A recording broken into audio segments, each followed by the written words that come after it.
L. Ron Hubbard's How to Live Though an Executive is positioned as a practical manual for management and leadership, aimed at helping individuals become more effective executives by applying Scientology principles to workplace environments. However, like most of Hubbard's works, the book borrows heavily from pre-existing management theories and practices, reframes them in Scientology jargon, and distorts their intent to create a rigid, authoritarian system that prioritizes control and obedience over genuine leadership or organizational growth. The result is a manual that superficially resembles a guide to productivity, but ultimately serves to enforce Hubbard's doctrines, promote loyalty to Scientology, and foster dependency on the church for success in both personal and professional life. One of the central concepts in the book is the administrative scale, which Hubbard describes as a hierarchical framework for managing any organization. The scale includes steps like goals, purposes, policies, and plans, which build upon one another to create a functioning system.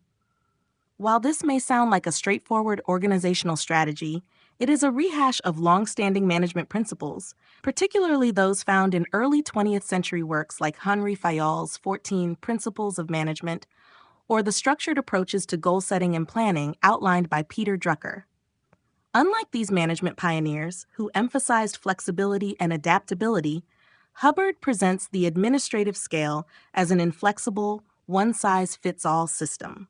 He asserts, any trouble in an organization can be traced back to a failure on the administrative scale. This rigidity leaves no room for the complexity of real-world business environments and frames any deviation from the scale as incompetence or a moral failing, reinforcing Hubbard's authority as the arbiter of all solutions.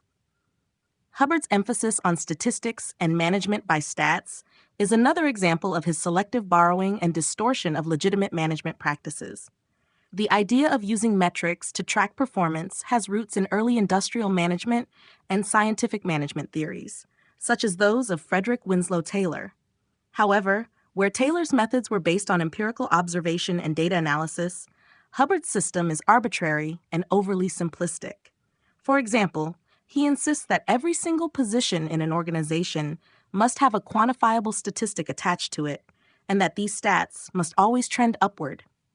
In How to Live Though an Executive, Hubbard writes, if the statistics are not rising, the person is not doing their job. This ignores the reality that not all positions have easily measurable outputs, and that external factors often affect organizational performance.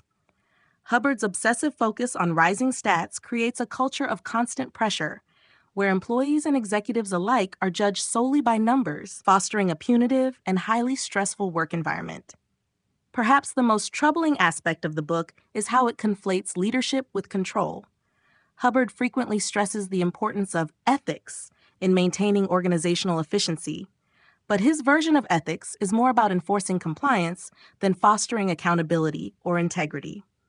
Executives are instructed to identify and handle out-ethics behavior, actions that deviate from Hubbard's principles, among their subordinates, using disciplinary measures to bring them into line. For example, Hubbard writes, an organization that tolerates out-ethics personnel is doomed to fail.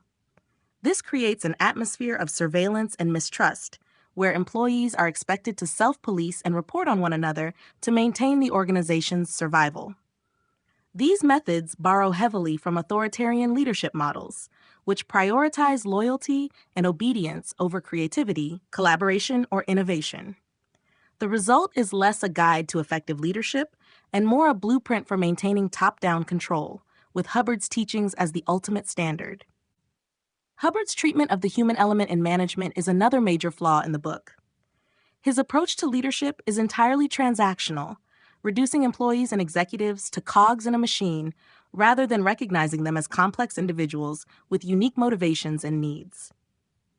This contrasts sharply with more humanistic management theories, such as those of Douglas McGregor, whose Theory Y emphasized the importance of trust, empowerment, and intrinsic motivation in fostering employee engagement. In How to Live Though an Executive, however, Hubbard dismisses such ideas, insisting that people naturally lean toward chaos and require strict systems and discipline to function effectively. This view is encapsulated in his assertion, a group left to its own devices will fail. This fundamentally pessimistic outlook on human nature justifies the authoritarian methods he promotes and aligns perfectly with Scientology's broader goal of subjugating individuals to its rigid hierarchical structure. The missing pieces in Hubbard's approach to management are critical.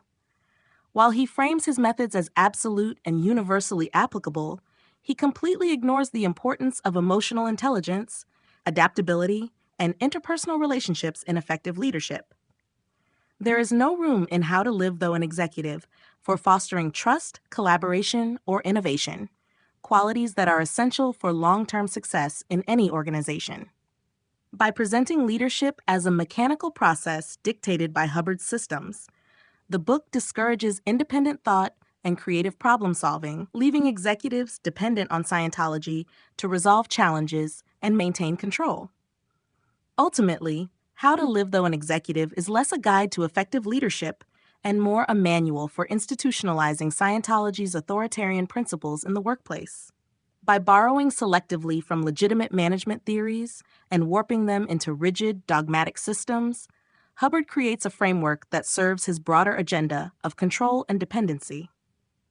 The book's emphasis on inflexible systems, punitive ethics, and stat-driven pressure fosters an oppressive environment that prioritizes obedience over growth, both for individuals and organizations.